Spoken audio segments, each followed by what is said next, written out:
Hello दोस्तों। Good afternoon, नमस्कार। आप सभी का एक बार जो है फिर से बहुत बहुत स्वागत है आप सभी के अपने यूट्यूब चैनल परीक्षा की शिक्षा में। उम्मीद करता हूँ, आशा करता हूँ कि आप सभी जो है स्वस्थ हैं, कुशल मंगल है, तैयारी जो है बढ़िया और अच्छे तरीके से आप सभी लोग करें। तो जो भी क्लास में फर्स्ट टाइम आए हैं, पहली बार आए नए हैं, मुझे को बताया हमारे चैनल आपकी UP triple S C PT exam 2025 की आपकी तैयारी साथी रेगुलर बेसिस पे और जो है डेली करवा जाए। तो जिसे भी तैयारी पूरी करनी है, कंप्लीट करनी है, चैनल को सब्सक्राइब करके हमारे साथ जुड़ जाइएगा। क्लास का समय देखिए, सुबह 10 बजे डेली आपको जीके जीएस की क्लास, ग्राफ और मैथ्स की क्लास दोपहर को 2 बजे, हिंदी की जो क्लास है शाम को 7 बजे आप सबको हमारे चैनल पर देखने को मिलती है। इसी टाइम पे आप सबको क्लास से जुड़ के तैयारी को पूरा कंप्लीट करना है। नीचे डिस्क्रिप्शन आप सबको इंस्टाग्राम टेलीग्राम का लिंक मिलेगा, तो आप इंस्टाग्राम पे फॉलो कर लेंगे, टेलीग्राम चैनल को ज्वाइन करेंगे। टेलीग्राम चैनल पर डेली बेसिस पर क्लास का अपडेट, आपको एग्जाम का अपडेट जो है देखने को मिल जाएगा। ठीक है, 6 और 7 सितंबर को क्या आपका एग्जाम डेट है। ठीक है, क्लियर सबको इसके बारे में। चलिए क्लास स्टार्ट करें बिना किसी देरी के। क्लास स्टार्ट करने से पहले जिसने अभी तक क्लास को लाइक नहीं किया लाइक करेंगे, शेयर नहीं किया शेयर करेंगे, और जिसने अभी तक चैनल को सब्सक्राइब नहीं किया वो लोग क्या करेंगे, चैनल को सब्सक्राइब कर लेंगे थोड़ा सा। ठीक है, चलेंगे। पेन और कॉपी लेके बैठिएगा, क्लास में बहुत इंपॉर्टेंट क्लास है, ध्यान से क्वेश्चन को देखिएगा, समझिएगा, उसका उत्तर देने की कोशिश करिएगा। ठीक है, चलिए। किसी परीक्षा में 80% विद्यार्थी अंग्रेजी में उत्तीर्ण हुए हैं। ठीक है, 85% विद्यार्थी जो है गणित में, और 75% विद्यार्थी जो है अंग्रेजी एवं गणित में उत्तीर्ण हुए हैं। यदि 40 विद्यार्थी दोनों विषयों में अनुत्तीर्ण हुए तो कुल विद्यार्थियों की संख्या क्या होगी। ठीक है,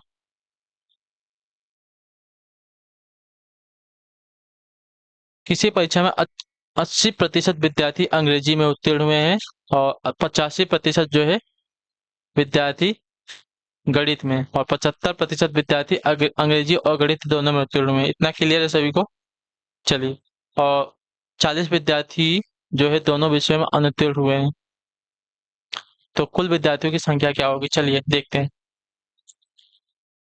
उत्तीर्ण हुए विद्यार्थियों का प्रतिशत हमें पहले निकालना पड़ेगा, क्योंकि यहाँ पे प्रतिशत जो है ज्यादा कुछ अलग तरीके से दिएगा, उसको एक जगह हम एकत्रित कर लेते हैं। ठीक है,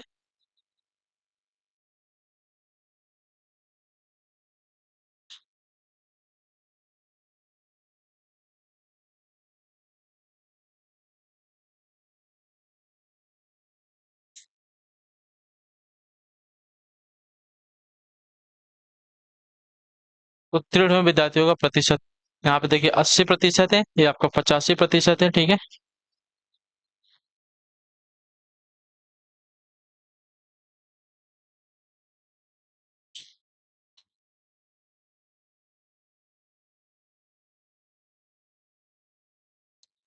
ठीक है, 80% आपका क्या था,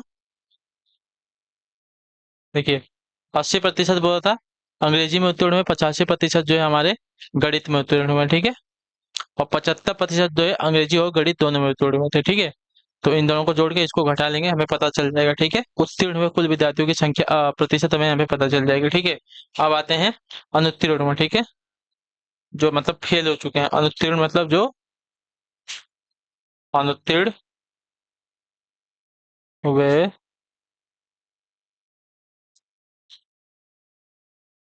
विद्यार्थियों का प्रतिशत। ठीक है,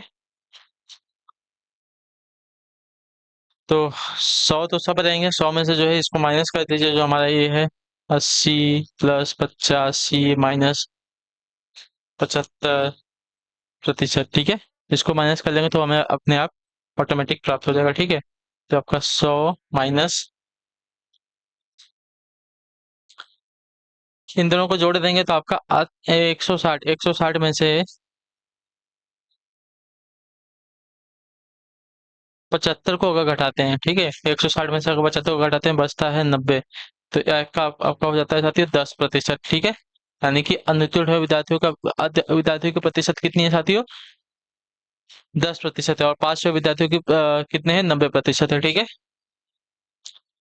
चलिए अब आ गया। अब देखिए यहाँ पे अनुत्तीर्ण हुए। ठीक है, 40 विद्यार्थियों दोनों विषयों में अनुत्तीर्ण हुए। ठीक है, हमें इतना बोला है कि अनुत्तीर्ण हुए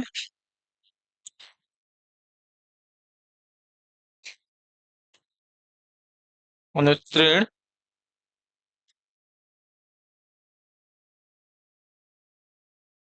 विद्यार्थियों की संख्या। ठीक है, अनुत्तीर्ण विद्यार्थियों की संख्या कितनी है, 40 है। ठीक है,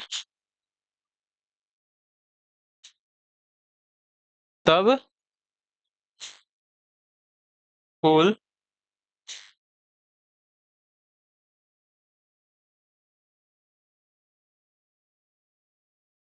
विद्यार्थी आपके हो जाएंगे 10% बचे हमारे जो है अनुत्तीर्ण में। ठीक है, 10%, 40% कितना है? 40 जो है 10% के बराबर है, ठीक है। 40 जो है हमारा 10% के बराबर है। तो पूरा 100 जो है कितने प्रतिशत के बराबर होगा हमें बताना है, ठीक है।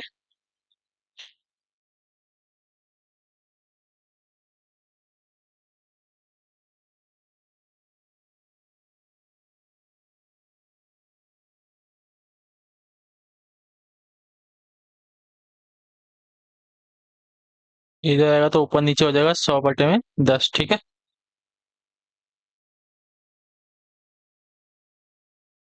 एक जीरो से एक जीरो जाएगा तो आपका 40 में अगर 10 का गुणा करेंगे 400 हो जाएगा, ठीक है। यानी कि कुल विद्यार्थियों की संख्या हमारी जो है आती है 400।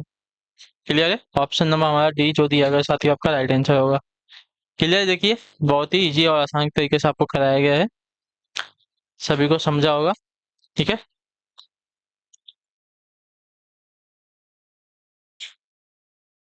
चलिए,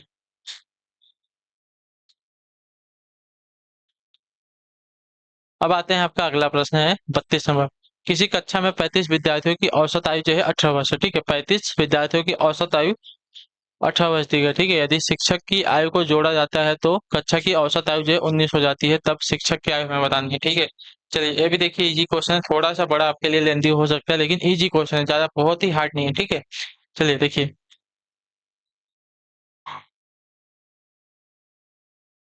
35 छात्रों की कुल आयु हमें पता है, अगर औसत दी गई है तो कुल आयु हमें पता हो जाएगी, ठीक है।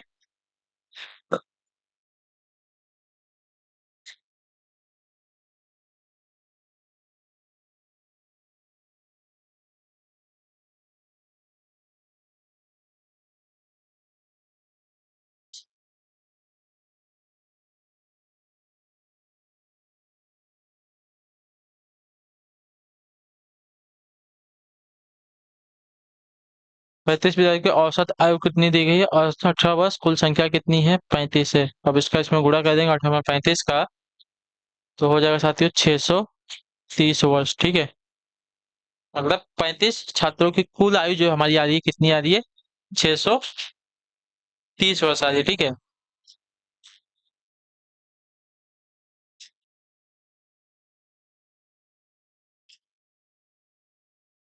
अब अध्यापक की आयु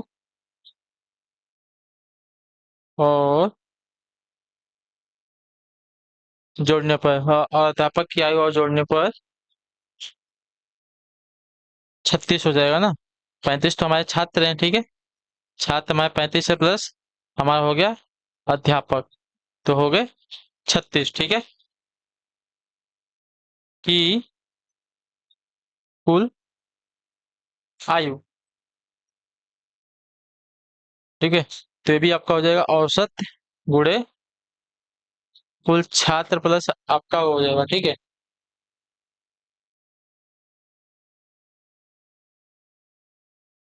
कुल छात्र प्लस आपका एक अध्यापक है ना, कुल छात्र प्लस आपका अध्यापक, मैं लिख रहा हूँ ऐसे ही, कंफ्यूज मत होइए आप लोग, ठीक है।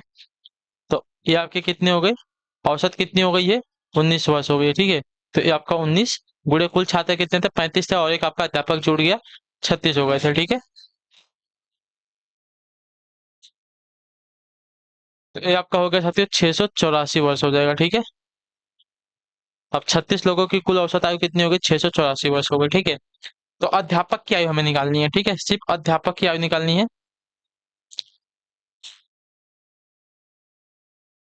अध्यापक की आयु हमें सिर्फ निकालनी है, तो 684 माइनस 630 करेंगे।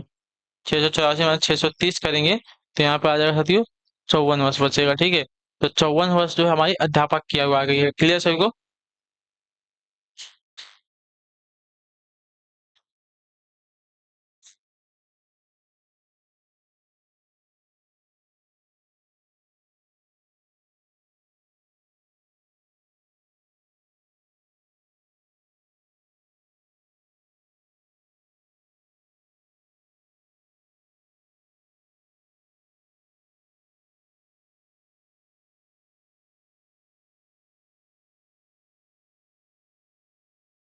क्लियर है?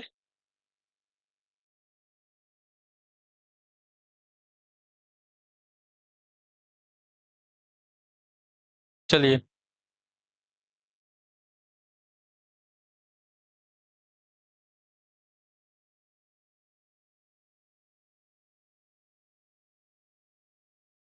अब आते हैं हम अगले प्रश्न की तरफ। 33 नंबर। अधोलिखित भिन्नों यानी कि 3/8, 3/5, 2/3, 1/2 का आरोही क्रम होगा क्या, बताइए। चलिए पहले देखते हैं इसको। नॉर्मलाइज यानी कि सरल करते हैं, ठीक है। 3/8 को अगर सरल करेंगे तो कितना हो जाएगा साथियों? 0.37, ठीक है। यानी कि 3 में 8 का भाग देंगे तो हमें मिलेगा 0.37, ठीक है। उसी प्रकार 3/5 में हम भाग देंगे साथियों, 3 को अगर 5 से भाग देंगे तो यहाँ पे आएगा 0.6, ठीक है। उसी प्रकार 2.3 में हम करेंगे तो हमारा हमको मिल जाएगा साथियों 0.66, और हमारा 1.2 को अगर सरल करेंगे तो हमें मिल जाएगा 0.5, ठीक है। अब देखिए, तो अब इसको हम आसानी से कर सकते हैं, कौन छोटा है कौन बड़ा है इसको, ठीक है।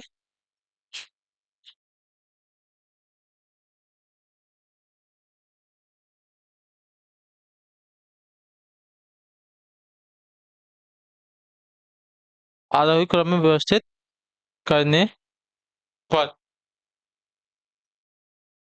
ठीक है। सबसे छोटा हमारा है 0.34, उससे बड़ा है हमारा 0.5, इससे बड़ा है हमारा 0.6, और इससे बड़ा है हमारा 0.66, ठीक है। तो ये आपका है 3/8, ठीक है। उसके बाद हमारा है 1/2, उसके बाद है हमारा 0.6, तो 3/5, और उसके बाद है हमारा 2/3, ठीक है। तो हमारा आरोही क्रम होगा, ठीक है। 3/8, 1/2, 3/5 और 2/3। ऑप्शन नंबर हमारा ए वाला राइट हो जाएगा, ठीक है। क्लियर है? चलिए, अब आते हैं हम अगले प्रश्न पे। 34वां प्रश्न, ध्यान से देखिएगा, उत्तर दीजिएगा आइटम चेक करो, ठीक है।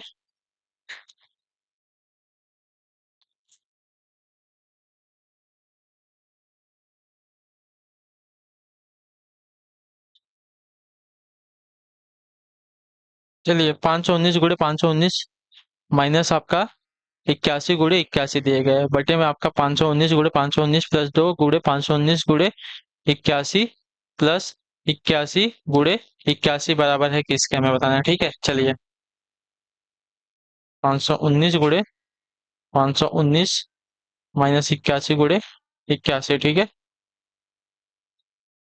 519 प्लस 2 आपका 81 प्लस 81 ठीक है।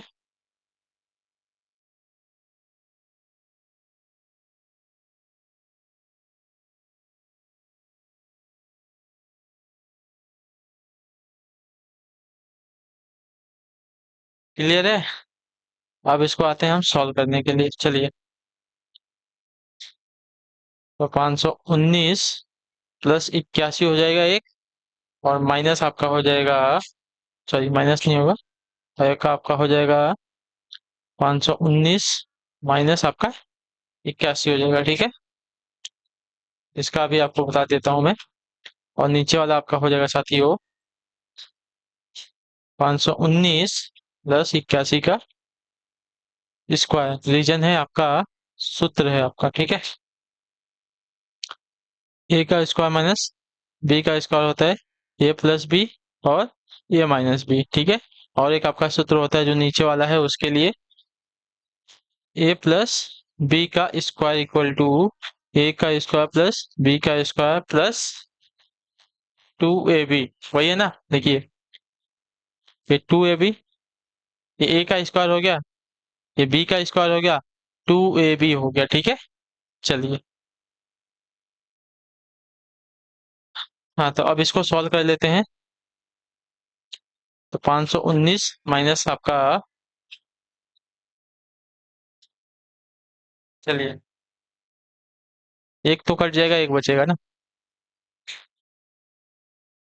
519 बटे में 81 बटे में आपका 519 प्लस 81 बटेगा, ठीक है। तो इसमें से इसको घटा लेंगे तो आपका बचेगा साथियों 438। और इसमें से अगर इसको जोड़ देंगे तो आपका हो जाएगा साथियों 600। ठीक है। अब देखिए, अगर इसको 6 सत्ते 42, ठीक है, 6 त्रिक 18 और 6 दहा में 60 होता है। ठीक है। तो आपका 73/100 हमारा आंसर आ जाएगा। ठीक है, 73/100 हमारा आंसर आ जाएगा इसको सॉल्व करने पर। ठीक है, तो हमारा ऑप्शन नंबर बी राइट हो जाएगा। ठीक है, क्लियर है।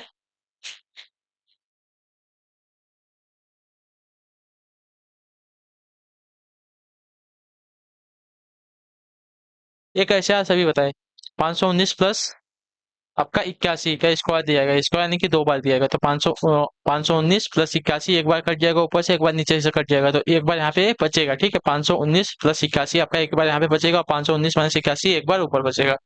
वही आपका किया है। ठीक है, चलिए आखिरी क्वेश्चन ध्यान से देखिएगा, उत्तर दीजिएगा। यदि दो संख्याओं का योग आपका 50 है और इनमें से एक संख्या दूसरी संख्या के 2/5 गुनी है तो संख्या क्या है, हमें बताना है। ठीक है, चलिए ऊपर सॉल्व कर लेंगे इसको। माना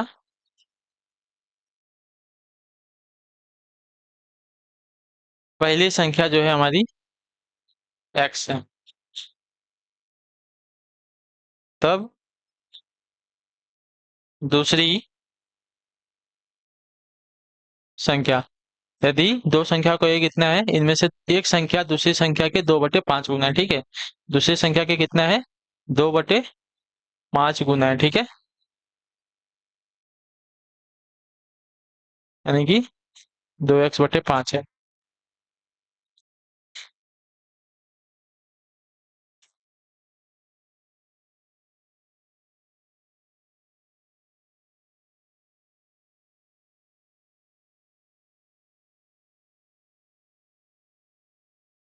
प्रश्नानुसार दोनों संख्याओं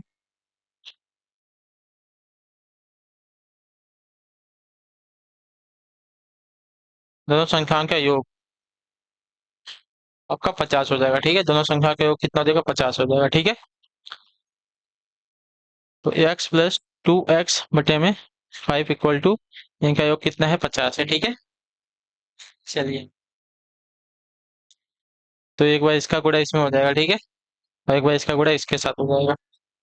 तो यहाँ पे 5x + 2x = 50 × 5। ठीक है, ये कितना होगा आपका 7x, 5×5 = 25 का पट्टे अभी नहीं आएगा, बटे तो इसके बाद आएगा। ठीक है, तो x = यहाँ पे हो जाएगा 750/7। तो x = इसका आंसर आ जाएगा साथियों।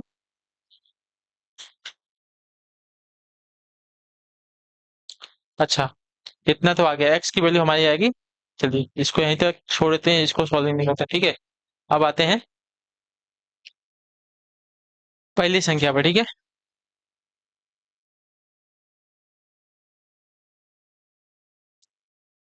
पहली संख्या हमारी आ गई 250/7। तब दूसरी संख्या, ठीक है, तथा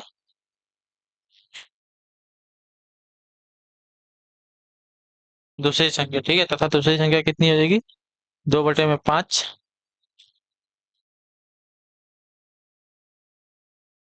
पहली संख्या के 2/5 गुना है ना, 250/7। ठीक है, 5 से इसको काट देंगे तो 5×5 = 25, 0। ठीक है, कितना हो गया, 50 में 100 का गुणा, 50 में 2 का गुणा करेंगे 100/7 हो जाएगा। ठीक है, 100/7 हमारा दूसरी संख्या आएगी। ठीक है, तो पहली संख्या हमारी आ गई 250/7 और दूसरी संख्या आ गई 100/7। ठीक है, क्लियर है। चलिए, तो इसी के साथ जो आपकी क्लास है आज की कंप्लीट होती है। जो भी डाउट होगा, जो भी क्वेश्चन होगा, जो भी क्वेरी होगा, नीचे कमेंट करके हमें पूछ लीजिएगा, आपको बता दीजिएगा। ठीक है, क्लास अच्छी लगी है, क्लास को लाइक कर दीजिए, चैनल पे पहली बार तो चैनल को सब्सक्राइब कर दीजिएगा। ठीक है, हम आपसे मिलते हैं आपकी अगली क्लास में, तब तक के लिए टाटा बाय बाय, जय हिंद जय भारत। आप सभी का क्लास से जुड़ने के लिए बहुत बहुत ही धन्यवाद साथियों।